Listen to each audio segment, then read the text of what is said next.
She went from playing the awkward, cardigan-clad neuroscientist everyone adored to turning heads with a bold new image that left the internet stunned.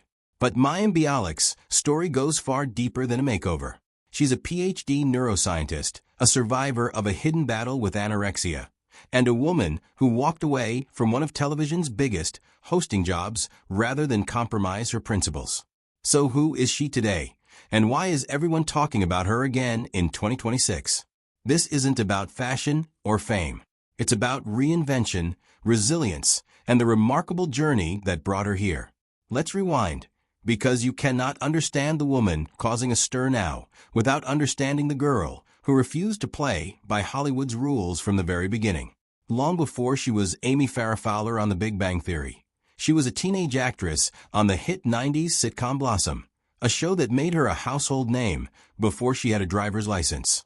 But while other child stars were chasing parties and paparazzi, Mayim was doing something Hollywood cannot compute. She was reading neuroscience textbooks in her trailer. That wasn't performance. It was genuinely, almost stubbornly, who she was. While her peers were being molded by publicists, Mayim was developing a relationship with science that would define everything that followed. Here's the thing her critics always forget. This woman was accepted into both Harvard and Yale at 17. 2 Ivy Leagues. She turned them both down to attend UCLA, staying close to family and keeping one foot in the entertainment world she never fully trusted. That one decision, choosing proximity over prestige, tells you everything. She has never made the move that looked best on paper if it conflicted with what she actually wanted. She earned her PhD in neuroscience from UCLA in 2007. Not an honorary degree, an actual peer-reviewed years in the laboratory doctorate, completed while the industry waited to see if she'd come crawling back. And she did come back, just not crawling. When she returned to Hollywood, she walked in with credentials most co-stars couldn't dream of matching. She channeled them directly into her craft. The result was The Big Bang Theory, one of the most watched sitcoms in history, where she played Amy Farrah Fowler, a socially awkward neuroscientist who, in a beautiful twist of metacasting, was not entirely fictional. Mayim brought her entire brain into that role. The character's cadence, her social literalism, these weren't manufactured. They were drawn from someone who had spent years existing at the intersection of intellectual rigor and public life. 4 Emmy nominations followed, consecutively from 2012 through 2015. The show ran 12 seasons. But fame has a price, and Hollywood has a very specific idea of what a woman should look like. Here is where we stop gossiping and start listening, because what Mayim revealed in 2021 wasn't a PR stunt. In March 2021, at 45, Mayim Bialik publicly disclosed she has been in recovery from anorexia and disordered eating. Not in passing, she said it out loud, knowing full well that Hollywood's favorite sport is ripping apart anything a woman dares to admit. This is a woman who spent years on one of the most watched shows on television, walking onto set every week under brutal lighting, scrutinized by millions, and she was fighting an eating disorder the entire time. In silence, she spoke with searing honesty about the pressure to conform to Hollywood's impossible body standards. The industry had made it crystal clear it wanted her 15 pounds lighter. Not because she was unhealthy, simply because that is what Hollywood does to women. It tells them their body is a problem to be solved. And Mayim, with her PhD and fiercely independent mind, she felt it too. She internalized it. No amount of academic credential protects you from an industry that reduces women to their dress size. What makes her disclosure so significant is what she said alongside it. She was actively working to release that pressure, to stop chasing the version Hollywood wanted and start inhabiting the version that felt real. She talked about wanting to wear clothes that made her feel like a normal woman, not a costume, not an approved image, just a woman, in her own skin. That statement is radical in an industry where female celebrities are expected to perform flawlessness at all times. Think about the courage required, not just emotionally, but strategically. She made this admission while still actively working in an industry that treats a woman's body as a negotiating chip. She didn't wait until retirement or until the confession was costless.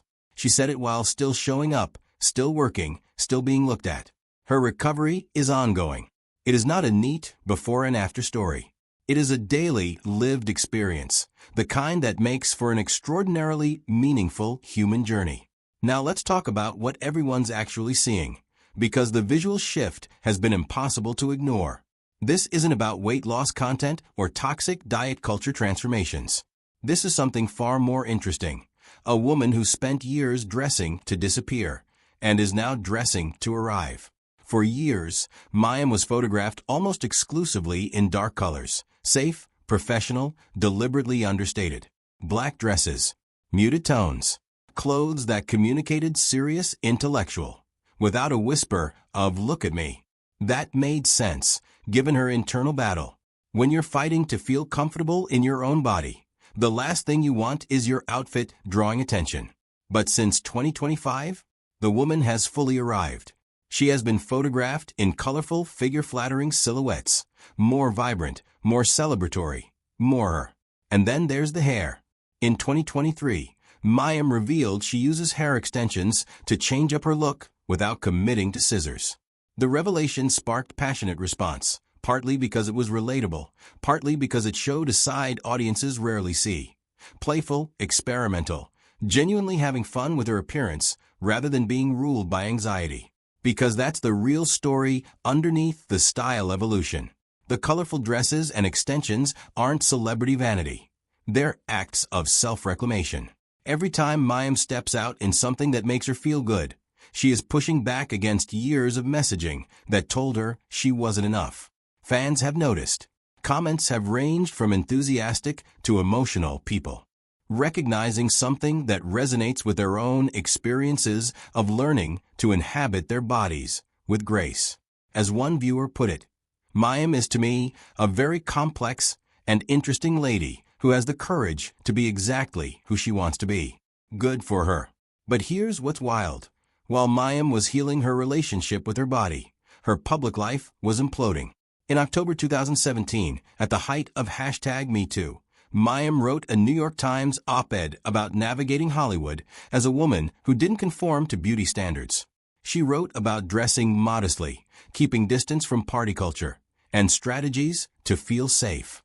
What happened next was a firestorm. Critics read it as victim blaming, suggesting how a woman dressed was responsible for what happened to her.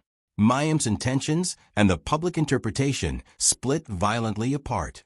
She was branded conservative, out of touch, and tone-deaf at the moment Hollywood was least interested in nuance. She later reflected, "I never had any intention of belittling the pain of any individual, though my words were unfortunately used as a tool for people to attack the very victims I truly wanted to protect." The apology was sincere. The damage was not entirely undone. And then came Jeopardy! When Mayim was announced as co-host in 2021, following Alex Trebek's death, it felt like perfect casting.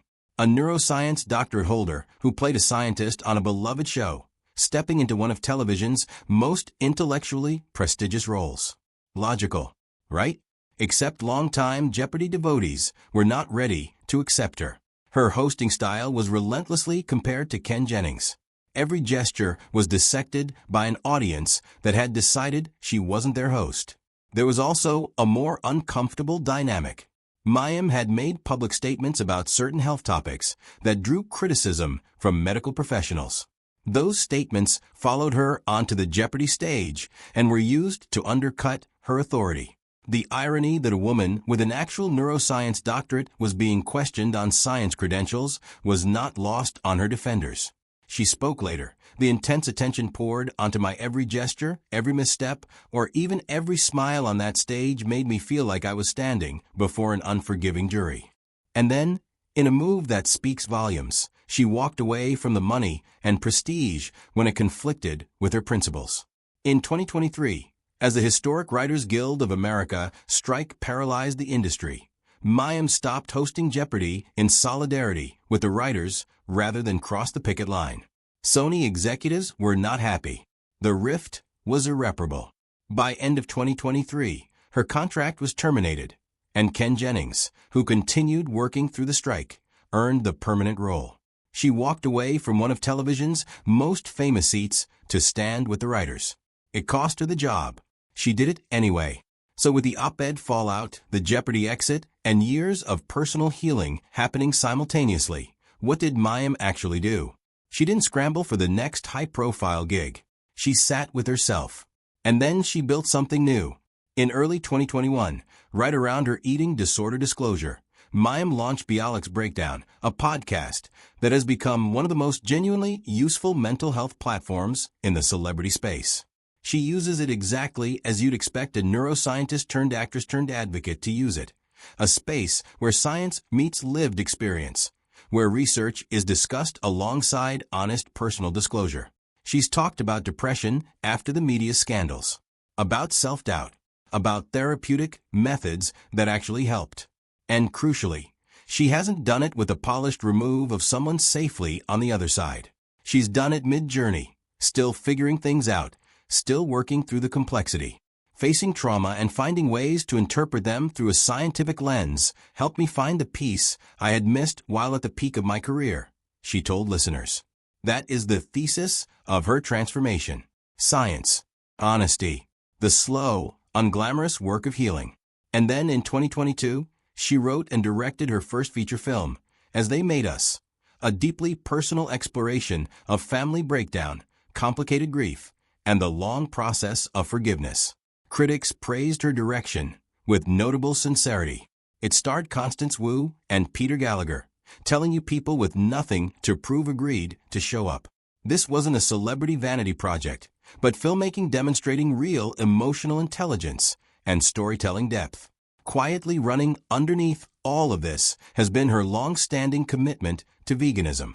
Mayim has been vegan since 2013, not as a trend, but as a considered, values-driven choice rooted in personal health and ethical convictions about animal welfare and environmental responsibility. With Mayim, the consistency is the point. What she says she believes, she appears to actually live. So what does all this make her? Why is this chapter, right now in 2026, generating such attention? The answer is authenticity, the kind that is genuinely earned, not carefully curated. We live in a media moment saturated with celebrities performing vulnerability, the timed confessional, the brand-approved breakdown. Audiences have developed excellent radar for what's real and what's content. Mayim Bialik reads is real. Her eating disorder disclosure didn't come with a book deal or wellness brand launch. Her Jeopardy exit didn't come with a carefully worded joint statement. Her film didn't have a studio machine behind it. She has, consistently and often to her own professional detriment, chosen honesty over strategy. The physical transformation, the colorful outfits, the playful hair, the increasing ease in her own skin, is the external evidence of an internal shift years in the making. When someone who spent years at war with their own body starts dressing like they're making peace with it, people notice.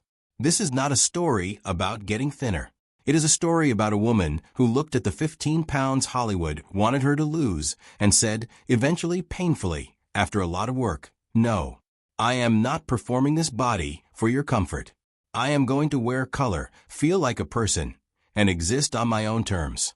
And she has the neuroscience degree to explain exactly why that psychological shift is so hard. The science of body image, of disordered eating, of how trauma lives in the body and distorts perception. This isn't abstract for her. She has studied it. She has lived it. She is now applying what she knows to who she is. The stir she's causing in 2026 is, at its core, a recognition. Audiences see something that resonates, the long, nonlinear, unglamorous work of becoming who you actually are, rather than who an industry decided you should be.